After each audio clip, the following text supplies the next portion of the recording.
And good evening, everybody. Welcome to Real Fellas Talk Sports. I'm David Burnett, your host for this evening. And Real Fellas has got a lot of stuff to talk about, mostly the Super Bowl and those trades of the NBA. First, let me introduce the fellas. Charles Snowden III. How are you? Hey, David, I'm absolutely spectacular. It's Wednesday. You know how I feel about that. It's great to have Jeff with us on the show tonight, and I can't wait to get to some of our topics. What a week in sports. And speaking of Jeffrey Clark, Jeffrey Allen Clark, my neighbor from many, many years. We go back 60 years almost. That's telling you how old we are. Jeff, how you doing? I'm good, man. I'm good. It's good to be with the crew tonight. All right. By the way, the reason we've got just three tonight, Larry Abels, our voice of reason for this show, is celebrating a milestone birthday. I'm not going to tell you how old he is, but he is the oldest. But happy birthday to you, Larry, and enjoy your special day. All right. Enjoy your birthday tonight, Larry. We'll Right carry on. the show. We'll carry Enjoy. the show. Happy Enjoy. birthday, Larry. Yes, sir. Larry Abels. All right. We're going to talk Super Bowl. Super Bowl is really important. This is the Super Bowl special show. This is our fifth time doing the Super Bowl show. But the trade, we'll get to the Super Bowl in just a second, but the trade of all trades, Luka Doncic of the Dallas Mavericks and Anthony Davis of the Los Angeles Lakers exchanged teams. It sent shockwaves. Let me start out with you, Jeff. What did you think about that particular trade? Well, I'm like everybody else in the universe. Didn't see it coming. Surprise, never would have thought it would happen. But it did, and I think it will definitely go down as one of the biggest trades in sports history, period. I will say this, that when I've kind of looked at it, it may work out, and I kind of understand what everybody was doing from Dallas' perspective. You know, clearly concerns, obviously, about his conditioning and his diet and his work regimen, talking about Luka. Then obviously the situation with the money that he was looked like going to be due this summer, you know, $350 million. For me, it's like maybe Dallas knows something that we don't. But it did make sense also that they're in the window to win now, that being Dallas. So I think obviously I do feel sorry for AD because I kind of think, you know, I'm not going to say he was a pawn in this, but I kind of feel sorry for him because I think that he had shown that he was a great asset for the Lakers, been playing really well. And I'm sure, obviously, he didn't see that coming. But that being said, I think he's definitely going to help Dallas going forward. And then on the Lakers side of things, they're preparing for life after LeBron. So Amen. They need a big name. This is the Lakers. It's Hollywood. Everything is flash. Everything, you know, they always going to have a couple big name players. So I feel like obviously they're preparing for life after LeBron. Maybe also being with LeBron will be able to help Luka maybe with some of his conditioning. You know, maybe some of it's kind of a mental thing too. But being around an athlete like LeBron who, you know, takes care of his body like nobody's business, some of that probably will wear off on Luka.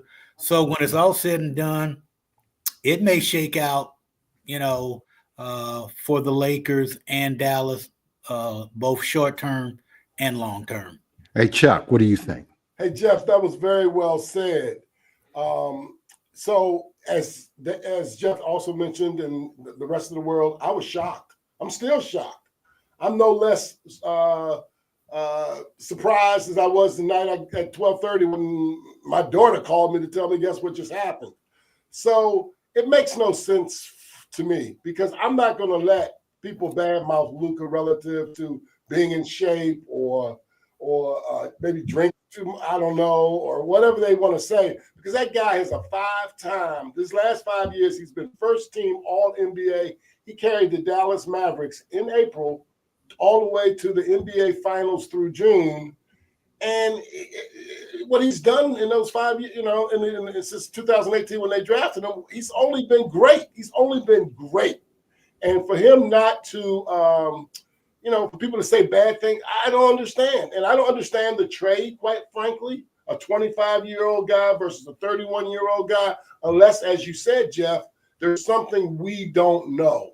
And I don't know what that is. And I'll tell you something, Nico Harrison, who is the general manager of Dallas, he's rolling the dice on his career. Because if Luka goes out to LA and continues to do as well as he's been doing, and Dallas takes a turn downward, Nico could be gone and done. So, well, I think there are a lot of moving parts on this. First of all, as Jeff mentioned and you were mentioning as well, Luka is heavy.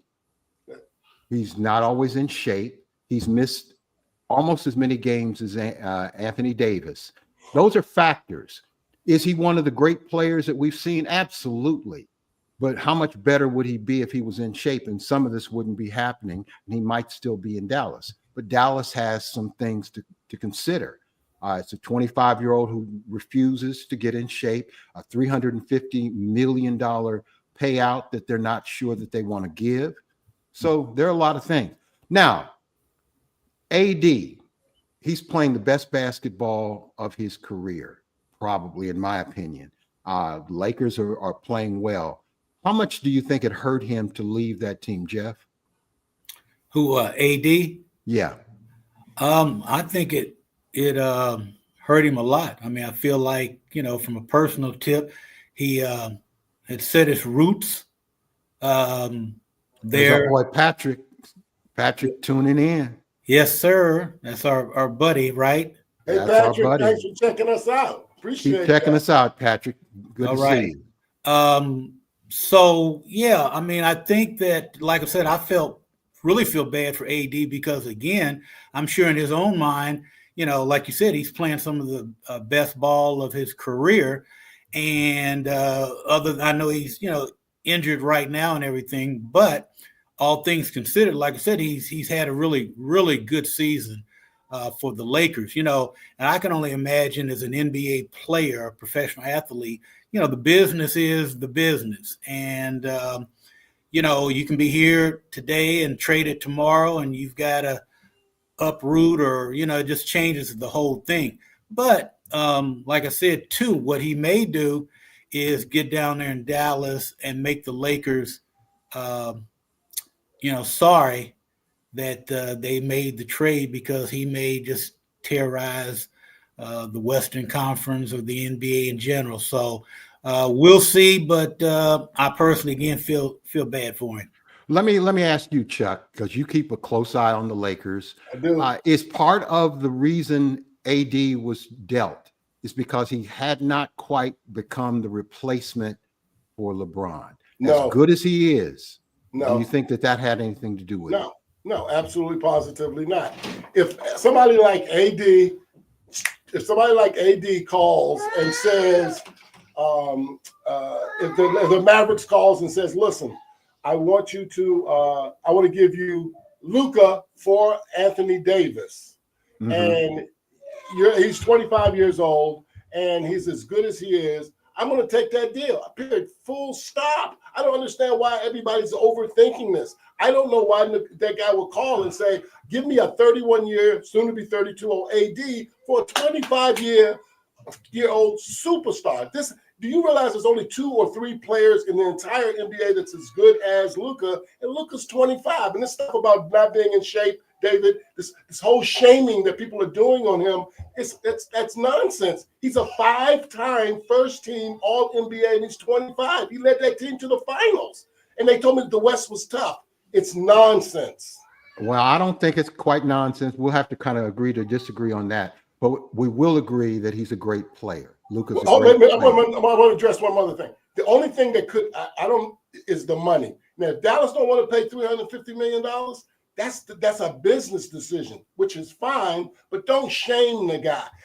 And I hate to do this, but I will. In this league, all the money is ridiculous. You're going to tell me that Halliburton at 21 years old should get $250 I million? knew you'd pick on Halliburton. I knew you would. He's going to get $250 million, but this guy shouldn't get paid? No. Well, no, it's not that he Something don't shouldn't make get sense. paid. He shouldn't get paid the supermax, which would give him about $70 million a year. Boston has two of them, David. They have Tatum and Brown. They don't, but they're not at 70 million. That's the thing. What do you mean they're not at 70 million? They're not at 70. No, they not both at are over 70 million. 300 million, David. This Well, but contract is gonna be Chuck, $350. we've been going through this for many years now. David, they're over 300 million. It's the market. It's the market. Be So mad what at are you the market. saying? If it's the market, David, then give him his money. If it's the market, he's the best Look, player in the league. he's except for one maybe of the Joker. best. He's one of the best players of the league. Well, he's one of He's the one of best three. Get in shape. I think Oh, I'll just say that. That is Get in. unfair. That's so tacky. Life and is unfair, man. Chuck. Anyway, Nonsense. real quickly, any other trades of note that we should talk about? We've been waiting on Jimmy Yes. Butler, and Jimmy Butler, nothing has happened so far. The trade deadline is tomorrow. Chuck, what do you think? There was Any another other? good one. It was a good one with the point guard from Sacramento. De'Aaron Fox. Yeah, Fox. He joined Wemby, and so I guess he went to San Antonio, and then a couple players went from San Antonio to Chicago, and then Chicago traded Levine to Sacramento. So, so I guess Wemby got his point guard. That'll be interesting. And that team Let me say this, and Jeff, I don't want you to mention, pick up on this. Chris Middleton, there's a player I feel most sorry for, going from a championship caliber team. Chris Middleton, the forward, a small forward for the Milwaukee Bucks, going to the worst team. Absolutely the worst team. Sorry, Washington, part of my towns. He's not the same For player. Kyle Kuzma. He's not the same player No, he hadn't. He hadn't been the same for 3 years. for a few years. They just had Jeff, to give up what do on you him. think? Well, yeah, I kind of feel bad for Chris as well. Like you said, going from a championship team like the Bucks to the lowly Washington Wizards. Be sensitive. Be sensitive. He's probably somewhere thinking about slicing his wrist or something. I don't know, but it's definitely not a good thing. But for the Bucks, it's a good thing in that they get a little younger. And I think they get obviously a different style player that will be able to play well with Giannis. So probably a good trade for the Bucks. Wizards, it's the wasteland there. It's sad. It is sad. It's sad. It's true. All right, enough basketball for now. Let's talk Super Bowl. By the way, I don't know if you guys have seen every single Super Bowl. I've seen all 58 Super Bowls. That just means we're old, right? It is. Right. It's crazy. Yes. Now, have you guys seen every Super Bowl? No, I have not seen every Super Bowl, but I've seen the majority. I might have missed a couple here and there, but I've seen the majority of them because I'm old like you. So Us. yeah, like us. Yeah, we're old. We're some Right. old men. The show We're should be old called The men Real talking- Old Fellas. Well, you know what? We might just change the name. The Real Old Fellas Talk Sports. Barely. Right. All right. Chuck, let me start with you. What kind of a year has this been for the NFL? It's been a fun This year, year. man. It's been really, really, really good. The running backs, I know we're going to touch on that, has emerged a little bit this year with Saquon and with Derrick Henry.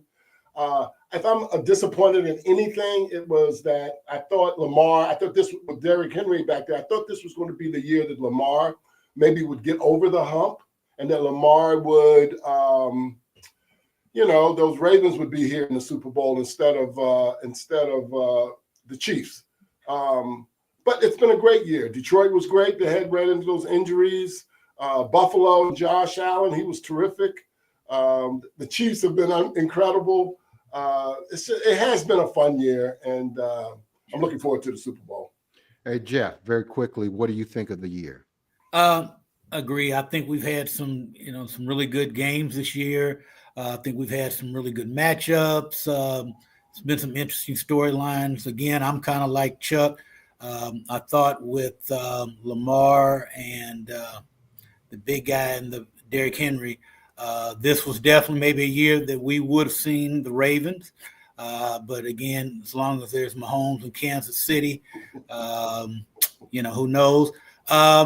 But yeah, I mean, I think it's been a very good year for the NFL. A lot of excitement, and looking forward to a great Super Bowl. There's a lot of storylines in that as well. Well, one of the storylines is this is a rematch. Just 2 years ago, the Philadelphia Eagles and the Kansas City Chiefs faced off, and the Kansas City Chiefs won by 3 points. And it was a matchup of quarterbacks, and Jalen Hurts was better statistically than Patrick Mahomes.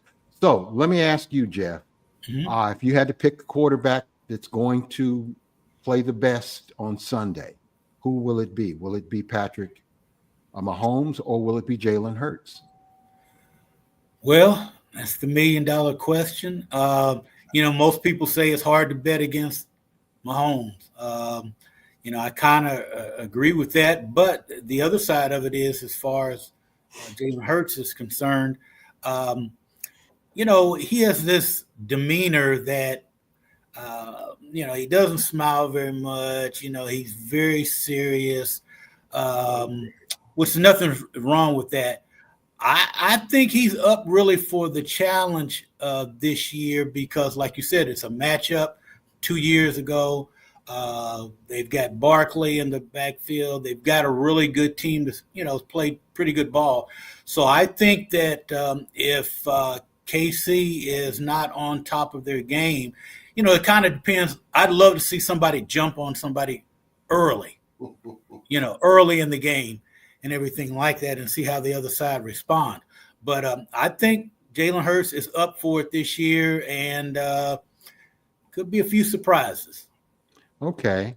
You mentioned running backs. And let me ask you, Chuck, you mentioned Saquon Barkley earlier. Yeah. Saquon Barkley had one of the great years of a running back. He did. The running back's value for a lot of teams is up. Now, running backs are still not being paid what they should be paid respective to the other players. But how do you look at Saquon Barkley's impact, and what will he do on Sunday, do you think? I think it's been amazing. I want to make another quick point before I answer that, though. Greg is right. When we were talking about the season, shame on me, too. I did not give the Commanders and Daniels enough credit, and what a great surprise he has been for our local team here in Washington and across the National Football League. So Greg was right. And I can't believe I missed on that. Well, we've got plenty of time. Yeah, I wanted to make sure. This is a Super Bowl special show. Right. I just wanted to make sure I gave Daniels and the Commanders and the whole organization credit for an incredible season. Now, back to your question. I think Saquon is the key of this game, right? If Saquon is doing his thing, that takes a lot of pressure off of Hurts. Kansas City has a great defense. They have a great defensive coordinator. He's preparing for Saquon, if you can do that. And like you said, 2 years ago, they were great. I mean, I'm talking about the Eagles. I think they scored 35 points against these Chiefs. It was 38-35. Without Saquon. So without Saquon. So I think that this could be huge for Philadelphia. At the end of the day, though, I do believe, as you know, turnovers in these playoffs has been the keys. And I think in that game, I think there was a turnover earlier in that game, and I don't think Philadelphia overcame the turnover. I think they got a pick six Kansas City off of it, or a fumble pickup and ran it in. The point I make is the turnovers, I think, will be the defining factor, even though I think Saquon will be big in this game. Before we got on the air, Jeffrey, you were talking about running backs and the value of running backs and how we grew up. Gale Sayers, O.J. Simpson, some of the greatest running back, and at the beginning of my football watching, Jim Brown. running backs were highly valued and paid very well too. What do you think about Saquon Barkley and what he's been able to do with with Philadelphia? Well, I think that certainly running backs are going to be back in vogue here real soon after this year. You know, as far as I'm concerned, I think that Hey, Phyllis. that the running back helps obviously stretch the field out. If you've got a running back that can actually get you some yards running, also is a pretty good pass catcher. It stretches the field and makes it less predictable. You know, so these defenses load up on the teams that, you know, all they want to do, they're kind of pass heavy. I think that plays obviously more into the hand of the defense. So I think with like a Derrick Henry and a Saquon, and taking a look at, you know, the draft that's going to be coming up, you've got a couple of the top picks, you know, a couple running backs. Yeah, the guy from Boise State and everything. So I don't know. I just think that there is certainly a place for the running back more in the offensive game planning, and I just think it makes it a lot tougher for defenses to plan because, you know, again, if you're keying on the quarterback and you've maybe got a good secondary, you can kind of shut those receivers. Hey, it can be a long day. So I'm personally very happy that the running backs are back in play in the NFL. And, you know, I hope to see some more of that with the upcoming season with some of these new young kids coming into the league. All right, we're going to move on to coaches. We got. Oh, hey, David, real quick. Jeff's onto something. It's a copycat league, Jeff. And I think now we saw the success of Derrick and Saquon. And like you mentioned, the guy from Boise State, Janente. I think you might see more running back focus. Well, I think the offenses will feature more running. I agree. And hopefully more pay. Yep. Let's talk about coaches. Okay. Nick Sirianni, this is his second Super Bowl. Mm-hmm. Second Super Bowl. Now he's been criticized significantly, yelling at the fans. He's kind of irascible, but he's kind of fun. He was here in Indianapolis coaching.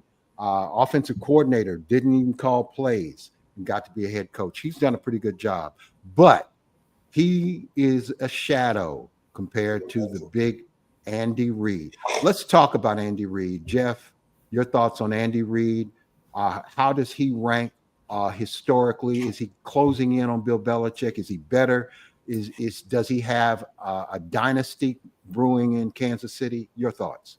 I think there's yes and a lot of yeses in that. I think, you know, Andy Reid is, you know, master class. I mean, he is so steady, so strategic, has his finger on the pulse of his team. He's hilarious. I love the commercials. Oh, they're great. He does sound like, you know, how can you not love playing for a coach like that, you know, makes fun of himself and everything. So I think he's, you know, obviously he's now the third coach in NFL history with, what is it? Is it the wins? I think in wins. In win. So number 3, you know, that's pretty good. Clearly he does his homework. Like I said, I think they really love playing for him.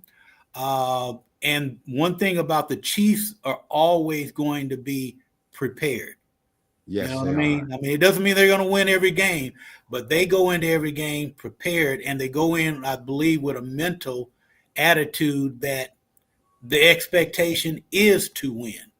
So they, you know, I think that, again, is a lot of that comes from you know, the Coach Reid. Yeah. Chuck, your thoughts on Andy So Reid?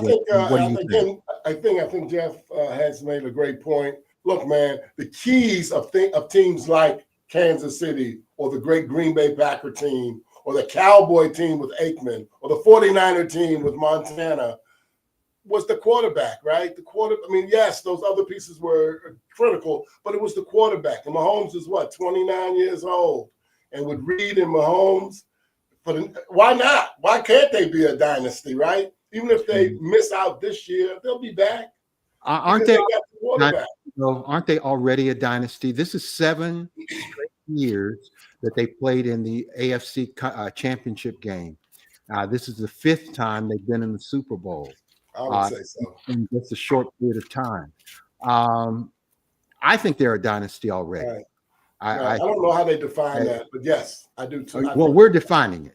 The Real Fellas have defined the Kansas City Chiefs as a dynasty.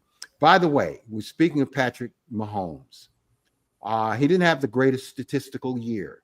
In fact, it was one of his, it's probably the least statistical success he's had as a quarterback. But guess what? As Al Davis once said, he just wins. Just win, baby. Patrick Mahomes, Chuck. I think his record is what, 17-2 now, or something like that this season with the playoffs, or maybe 18-2. I think this is probably his most successful in terms of wins. But you're right, the stats, and I think the only stat he cares about is the W. I think he's unbelievable, David. Like I said, he's 29 years old, and what is this? He's been to 7 straight AFC championship games. Yes, 7 straight. What is this? His 5th Super Bowl? This will be Super Bowl number 5 for him, I believe. Yeah. Yeah, it's 4 or 5. It's unbelievable. It really is. And he just seems. What is there not to like about him too? So, yeah, I'm a Patrick Mahomes fan. I am. Is he above Tom Brady, Jeff? Listen, Brady is the standard until those numbers are reached. Now, what I will say is some people would definitely consider them a dynasty. They're a dynasty in the making. If they pull off, the win this year, you look at some of the great Super Bowl teams in history. You had like Steelers, 6 Super Bowls, Patriots, 6 Super Bowls, Cowboys, 5, 49ers, 5, and Green Bay. Yeah, Green Bay, Kansas City, and by the way, let me just make this note about Green Bay. Mm-hmm. Green Bay won the first 2 Super Bowls. Right. But Green Bay has a total of 13 NFL championships. Right. Yeah, well, if we go all the way back, Lambeau Field is not Vince Lombardi Field. Right. Curly Lambeau is right. the reason Green Bay. Anyway, I just wanted to bring that right. up. Oh yeah, well that's a great point. And then the other thing too is like if we're comparing modern day NFL with back, Bart Starr and everything. It's apples to oranges. Salary cap era. Salary cap and all this. So, I guess in the modern day NFL, Patriots, Chiefs, if they win, if they do this three-peat, they're making history. And as long as you got Mahomes and Reed and the ownership that they've got there, I see them in a lot more Super Bowls in the future. Amen. Amen. Jeff made a good point. If they win, there'll be 3 in a row, and I don't think no one's ever done that, right? David? No one has ever done that in the Super Bowl era. In the Super Bowl era, that's what I'm. Green Bay won 3 championships in a row, right? 2 times, right? Mm-hmm. So I just say that I got kicked in the butt on Facebook when I brought that up. I wasn't. By the way, if you're listening, I wasn't. I'm not talking to you guys. Right. I'm just not going to mention the gentleman's name if he is a gentleman. I was not comparing the 1920 something Green Bay Packers if they could actually beat today's team. I wasn't doing that. Right. I just bringing up a point. It's history. It's 100-year history. All right, I got that off my chest. All right. The halftime show. Jeff, you are Mr. Entertainment. By the way, Jeff has been in the entertainment business for many, many years. Kendrick Lamar. I don't know a damn thing that he sings or raps about. What do you think of Kendrick Lamar heading up the halftime show? Well, hey, listen, entertainment is entertainment. Obviously, that's a great platform for any entertainer that's participating in the halftime show. I don't know if you know this or not. Do you know they're not the performers the headliner are not paid? I knew that to play the Super Bowl. Now, the NFL, does take care of all the expenses and everything, but the artists themselves are not paid. But the exposure, obviously, from they'll never the get halftime anything show like that. is greater than what the check would be anyway, and everybody's brand goes up through the roof when they do that. This year, there was some controversy early on when Kendrick Lamar was first named. A lot of people felt, since it was in New Orleans, that it should have been Lil Wayne. Lil Wayne was upset about it as well. But, listen, Rock Nation, Jay-Z is a big part of the entertainment with the halftime and the NFL. Jay-Z anointed Kendrick Lamar, and that's why he's in there. But no, I'm not going to say that's the only reason he's in there. He's a great artist. Listen, he just walked away with 5 Grammys last week. So he's the truth. He's the real deal. I think it'll be an interesting Super Bowl halftime. Now, I will say I do hope that he limits the Drake beef portion of this. I was going to ask you about that. Yeah, I don't think that's the place. It's inappropriate. It's inappropriate. That's not the place for that. And like I said, Kendrick Lamar, again, just walked away with 5 Grammys. So I think, he can drop the mic at this point as it relates to that. But I am looking forward to it. I think there's going to be some also surprises and some surprise guests that are going to appear. I think he's got a couple little things up his sleeve, so should be interesting. Yeah. Chuck, do you watch the Super Bowl halftime show? I tend not to. I absolutely do. Absolutely, positively. And I look forward to this one too. I don't know much about rap and Kendrick and that kind of thing, although I do love that song, You Are Not Like Us and so forth. And how can you not hear that song? They play it all over the place.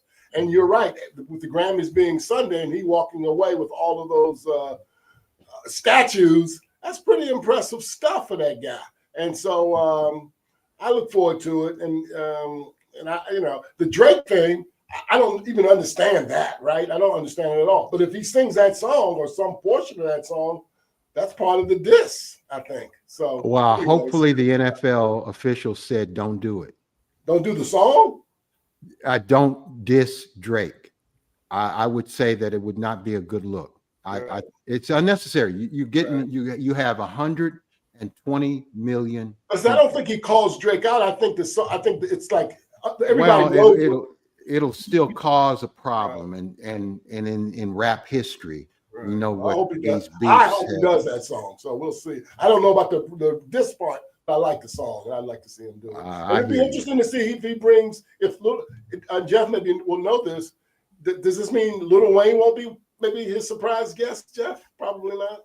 Yeah. Well, I couldn't rule it completely out because I think that there's been enough chit chat about it when it was initially was announced. I mean, there were a lot of people upset behind that. I understand. And Lil Wayne's feelings for a period of time appeared to be hurt behind it, that he couldn't be the man, the Super Bowl in his backyard. Right. I get it. But wouldn't it be something, though, if bring him out? Kendrick Lamar brings him out and the arena goes crazy, the stadium goes crazy, and social media will be lit up, and maybe, hell, maybe, no, Drake's not going to be there. But Right. Well, listen, Jeff. If they're watching our show, maybe the last minute they can still bring them out for a quick part of the. Look, let me tell you about this halftime entertainment. I'm still pissed off that when Indianapolis had the Super Bowl, Babyface wasn't invited, and I'm still pissed about that. So enough on that. Listen, Dave. Yes, sir. To me, the greatest halftime show that I've seen was, again, my favorite was when Prince in the rain, halftime in the rain, and it purple rained, and I don't believe rain was in the forecast. But Prince was such a great. That was a tremendous. And by the way, the Colts played Colts and the Bears. Colts Bears and Bears in Miami. Yeah, so that was the greatest halftime show as far as I'm concerned, was Prince and the real Purple Rain. Amen. All right, last couple of questions on the Super Bowl. Well, I have so many questions on the Super Bowl. Who's the best player in Super Bowl history? Chuck, who do you have somebody in mind? In Super Bowl history. Well, I mean, if Brady's got 7 Super Bowl, and it doesn't have to be a career thing. It could be a play, because to me, I got a favorite, but go ahead. Do I have a favorite Super Bowl play in the history? Well, I being a Washington Commanders/Redskin fan, when Doug Williams beat the Broncos and the performance he had in that Super Bowl, for me, that was a very special thing. That was tremendous. I didn't even cheer for the Redskins at that time, but I did get to know Doug Williams very well, and earned a national award for my reporting on Doug Williams. Oh, cool! Real cool. Yes, indeed. Jeff, do you have a favorite player or play that you recall in watching different Super Bowls? Wow. Well, I'm kind of like with Chuck with the Doug Williams thing. I think, the historical fact of that, kind of speaks for itself. I was thinking about this. I don't really know that I have like a favorite player or play that just, I don't know, kind of sticks out. Like I said, I'm old. I can't remember all that, but,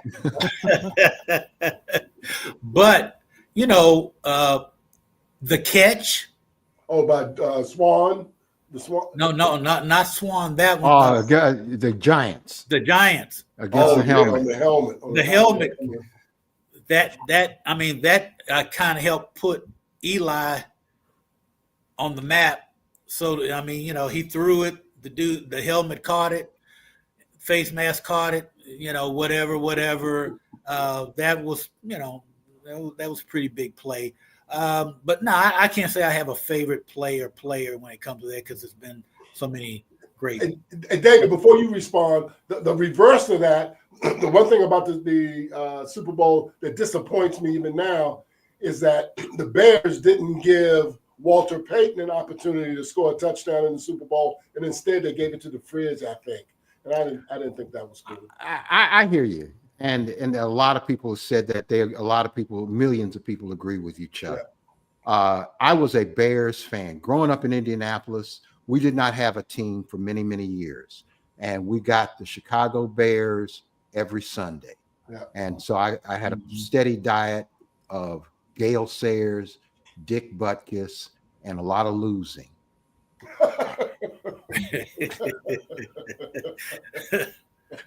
True. But when the Bears won the damn Super Bowl, they were inevitable. They're probably the greatest Super Bowl team of all time. 85 Bears. 85 Bears. I don't know that any other team could have beat that team. Buddy Ryan. Mike Dick could give him his due. Right. They had a team. They had a team. Hey, Dave. All right. Yeah, yes, sir. I was just going to say, I'm glad you did bring that up, because I would have to say the 85 Bears were one of the most fun teams to follow that championship run. I mean, I remember actually I was on the radio in Iowa at the time. And I remember playing on the air a million times the Super Bowl Shuffle. Super Bowl Shuffle. You know, I mean, they took on a whole entity That's right. within the football team that was a lot of fun as a fan to watch. And I'm glad they were able to seal the deal behind all that and actually win the Super Bowl that year. Yeah. One thing, you know how I am about historical facts and trivia. Do you know Refrigerator Perry, one of the biggest players in the NFL at the time, at 305 pounds? It's crazy. There were less than 10 players in the NFL at the time who weighed 300 pounds. There were fewer than 10. And now everybody, if you're not 300 pounds, you're small. Right. Yeah. And Fridge was he'd be too small today. That's He'd be a the fullback. irony. Maybe he'd be well, they don't have fullbacks, so I guess he couldn't even be a fullback. But. All right. So my favorite Super Bowl was the 85-86 Super Bowl with Chicago Bears. And the second favorite of mine was when the New York Jets won the Super Bowl with Joe Namath. Joe Willie. Joe Beat the Willie. Colts. Beat the Colts. They beat the Colts. Right. They beat the I like my Colts. women blonde and my Johnny Walker blue. All right. Real quickly, who's going to win the game on Sunday? And, you guys can be expansive as you want to be. Chuck, who's winning? Philadelphia. And I Why? like and here's why. And for me, I'm going to just try to keep it simple. I think Philadelphia has the best offensive line. I think they have the best defensive line. I think their linebackers and secondary is better. I think their receivers are better. I think their running back is definitely better. I just think everything about them, except for the quarterback, is better. I just do. And as a result, I think they'll beat. I think they beat Kansas City this time. All right. Jeff, who's winning? I would ditto everything that Chuck just said. I'm going with Philly as well. I think team-wise, they are a better team, right, across the board. I think somewhat of they lost to them 2 years ago. There's a grudge to be taken care of. And the only thing, again, is Mahomes. They got Mahomes. Now, listen, if Mahomes, I don't know that he ever gets rattled, but if they put a lot of pressure on him and he's, missing some throws, kind of get in his head a little bit, it could be, very interesting game to the very end. But I'm going with Philly. By 3. Yeah. I'm going with Philly. I think it's time to end the chit chat of three-peat, and this could be the year Philadelphia makes that happen. Yeah. All right. Well, let me tell you who's going to win. Thank you, David. Because I know. Okay, Swami.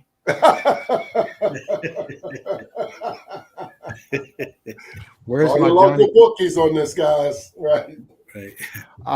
It's going to be the Kansas City Chiefs. I don't want them to win. I like Kansas City as a city. I like them as a team. I like their coach. I like the quarterback. I like Travis Kelce and his girlfriend. But I think Kansas City is going to find a way, like they have all year. No team has prepared for close games more than Kansas City this year.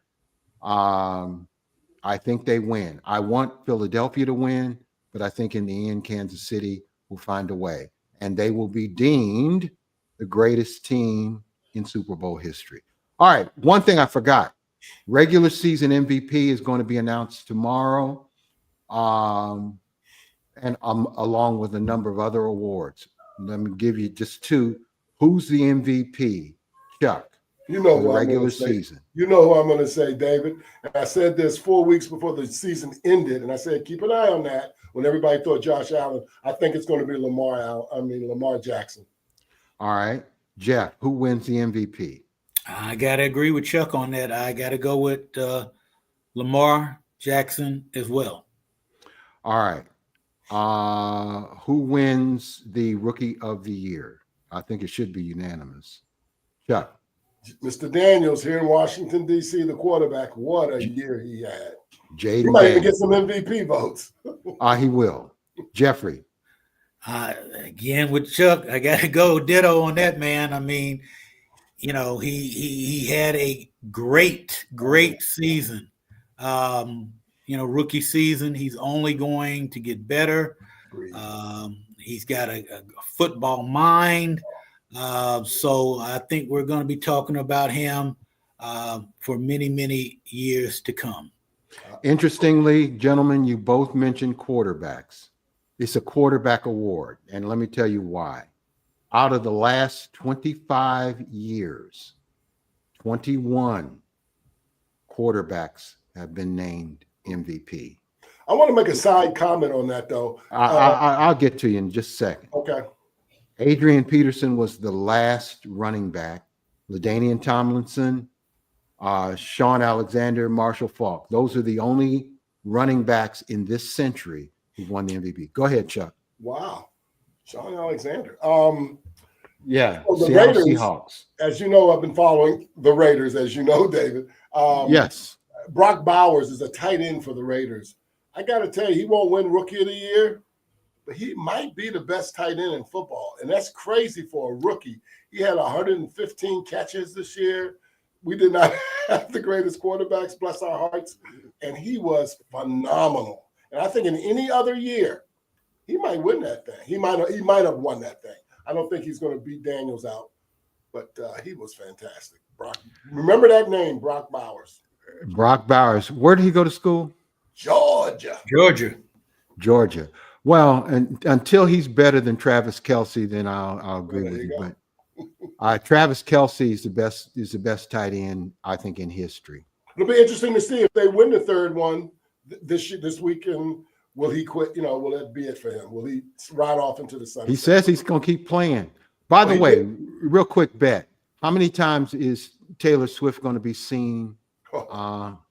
I say 7. Yeah, you know they're going to show her multiple times. Jeff. Yeah. I'll go with a round number of about 5. She's definitely going to be shown early on.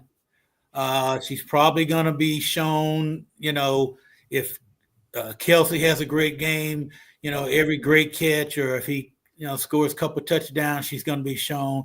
And of course, if Kansas City wins the game, she'll be out with the confetti on the field and she'll be shown. So yeah, at least 5 times. Yeah. All right. Phyllis says there's a 3-peat coming. Thank you, Phyllis. All right. Gentlemen, I think we're going to wrap this up. Any closing comments or anything we've missed that you really want to say before we get to closing comments? Jeff, anything? No, I just say I'm looking forward to the Super Bowl here this year. It'd be great to, be able to have some mindless entertainment where we can just, enjoy, not be so pressured and, not be so serious about everything. So looking forward to a great game, and we'll see if there's some history made. Yeah. All right. Well said, Jeffrey. Very, very well said.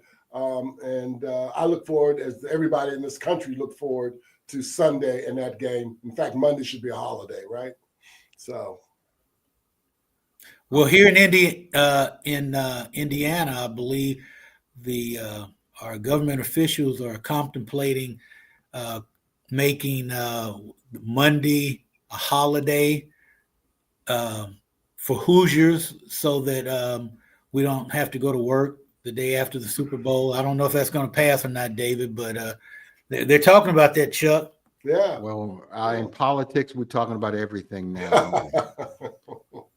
Anyway, my thoughts, closing comment is just simply this. Enjoy your Super Bowl Sunday, everyone. Eat well. It is the biggest secular holiday in the world. But are we? Go ahead, Chuck. Are we not doing the closing comment? No, these are closing comments. Oh, I'm sorry. I have a closing comment. Go ahead. Okay. So Sunday, And David, you'll like this, right? Because I know how you feel. So Sunday, I watched Iowa play USC women in basketball.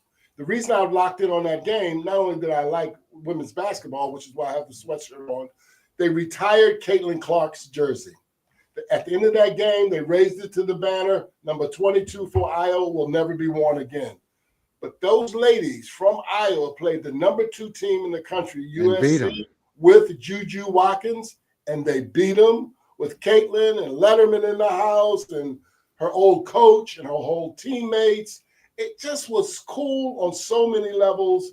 And again, Caitlin, she talked the whole third quarter or as part of the analyst situation, handled herself like a pro. It was just a special moment. I enjoyed the game. I enjoyed the ceremony afterwards. And she had representatives of the Fever, the coach of the Fever, the new coach, maybe their general manager, a couple of their representatives, they were there as well. It was just very, very, very cool. And boy, the Fever, they've made several, acquisitions over the last 2 weeks. Amen. They're going to be really good this year. Well, for those of us who live in Caitlin, Indiana, we renamed Indianapolis. In Caitlin, Indiana, we are very proud of that young lady and what she's been able to do.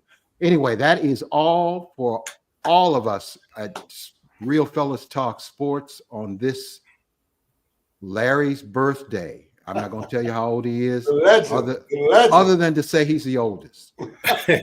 Happy birthday, Larry. Gentlemen, thanks, Jeff. Chuck Snowden the third. All right. Good job, David. We have him next week.